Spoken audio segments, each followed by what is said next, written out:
25 ਦਸੰਬਰ ਨੂੰ ਕੌਣ ਪੈਦਾ ਹੋਇਆ? 5 ਦਸੰਬਰ ਨੂੰ ਸ਼ਬਾਜ਼ ਸ਼ਰੀਫ ਪੈਦਾ ਹੋਇਆ। 25 ਦਸੰਬਰ ਨੂੰ ਜਨਾਬ ਕਾਇਦੇ ਆਜ਼ਮ ਪੈਦਾ ਹੋਏ ਸੀਗੇ। ਕਾਇਦੇ ਆਜ਼ਮ ਪੈਦਾ ਹੋਏ 25 ਤਰੀਕ ਨੂੰ। 25 ਦਸੰਬਰ ਨੂੰ ਕੌਣ ਪੈਦਾ ਹੋਇਆ? 25 ਤਰੀਕ ਨੂੰ ਇਮਰਾਨ ਖਾਨ ਪੈਦਾ ਹੋਇਆ ਜਿਹਦੀ ਹਕੂਮਤ ਚੱਲਦੀ। 25 ਦਸੰਬਰ ਨੂੰ ਕੌਣ ਪੈਦਾ ਹੋਇਆ ਸੀ? ਭਾਈ ਪਤਾ ਨਹੀਂ ਕੌਣ ਪੈਦਾ ਹੋਇਆ। ਪੱਕੀ ਗੱਲ ਆ, ਪਤਾ ਨਹੀਂ ਕੌਣ ਪੈਦਾ ਹੋਇਆ ਸੀ। 25 ਦਸੰਬਰ ਨੂੰ ਕੌਣ ਪੈਦਾ ਹੋਇਆ?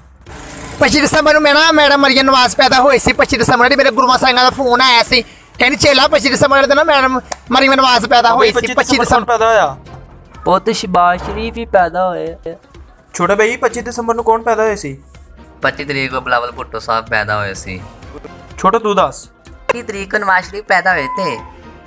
जी आपने मेरी गुफ्तगू सुनी बच्चों के साथ भी और बड़ों के साथ भी। मैं आपको बताता हूँ कौन पैदा हुए थे। 25 दिसंबर को कायदे आज़म मोहम्मद अली जिनाब पैदा हुए थे।